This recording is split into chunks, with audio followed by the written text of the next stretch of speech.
وكسو ما تدري فاز المنتخب العراقي احلف والله.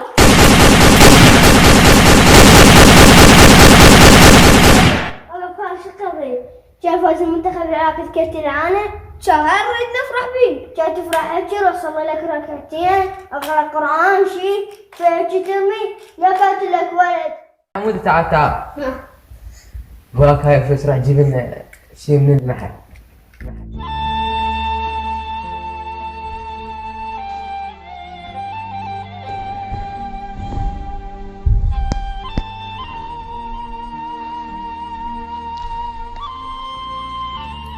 يا الله، بخصوص دول اللي يرمون بالفوز مال المنتخب العراقي، يجي واحد يسأل سؤال يقول يابا ليش الغرب وصلوا لهذا التطور والإبداع والفن؟ معقولة هم أذكى من عندنا وإحنا أغبياء؟ ولكن خلونا نسأل أنفسنا شوي، ليش وصلوا وشلون صاروا؟ هل الغرب اتطوروا بسبب حضاراتهم؟ أبدا وحقا، فأعرق الحضارات هي بالعراق ومصر. هل الغرب اتطوروا بسبب مواردهم الطبيعية؟ لا أبدا وحقا، فأغلب الغاز والنفط هو وين؟ بالعراق. هل الغرب اتطوروا بسبب قوة أجسامهم؟ لا أبدا وحقا، فالصينيون واليابانيون كل واحد طوله متر ونص وعيونه عمص ما شابعنون، وإحنا ما شاء الله عمالقة بالطول والعرض والكرش وكل واحد دماغه هالقد. هل اتطوروا بسبب تغذيتهم لا وأكلهم؟ لا ابدا وحقا، فالصين عنده افضل اكله هي شنو؟ الخفاش والضفدع، واحنا ما شاء الله التمن واللحم والكباب والمندي والدولمه والبيتزا. هل اتطوروا بسبب قادتهم وقوانينهم؟ لا. ابدا وحقا، فهذا قائد مالهم قصماخه هالقد وطوله متر ونص، واحنا رسولنا الكريم افضل القاده وافضل القوانين هو القران الكريم. اذا بشنو تطوروا؟ السبب واضح جدا، هو الجديه بالموضوع، الجدية بالموضوع، الالتزام بالتطبيق.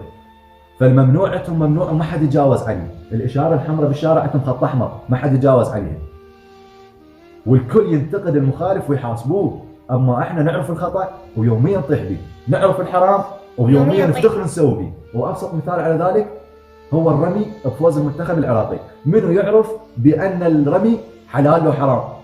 حرام، وجاي يفتخرون بأن يرمون بالفوز مال المنتخب العراقي.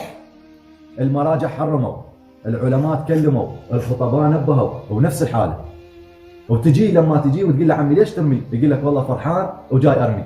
خويا اذا الرمي يفرح؟ قال اي والله يفرح. زين ذاك اليوم من توفى جدك ليش ترمي؟ هم فرحان؟ قال لا والله حزنان على جدي وجاي ارمي. وذاك اليوم بهاي ايام كورونا راحت جاري توفى جده الله يحرمه ان شاء الله. حرق الجو بالرمي. قعد الميت من قبره، الصبح كاتب بوستر على بابه. تدرون ايش كاتب بيه لو ما تدرون؟ كاتب حفاظا على سلامة الجميع وامتثالا لأوامر المرجعية الرشيدة نعتذر عن استقبال المعزين. من اشتعل جدك على هذا البوستر، كانت تمثل المرجعية بس لمصلحتك على مود ما تذبح لك طلي، وقبلها شعلت الجو بالرمي، كما قلت حفاظا على سلامة الجميع وامتثالا لأوامر المرجعية الرشيدة أنا ما أرمي، لو هاي ثقيلة عليك خاف تذبح لك طلي. يعني ايش تتوقع هذا القتل اذا ترمي وتقتل لك واحد؟ ايش تتوقع هذا خطأ لو عمد؟ والله يعتبر عمد. الخطأ شنو الخطأ؟ انت رايح للصيد تريد تصيد طيور ورميت على طيرة وواحد قاعد ورا الزوره وجهت الطلقه براسه وكتت، هذا شو يعتبر؟ هذا يعتبر خطأ. اما انت بنص العالم وبنص العوائل وتطلع الكلاشنكوف مالتك وتجر السرقه مالها ورميت لفوق واجت هاي الطلقه براس واحد كتته ويموت، تعتبر هذا خطأ لو عمد؟ والله عمد.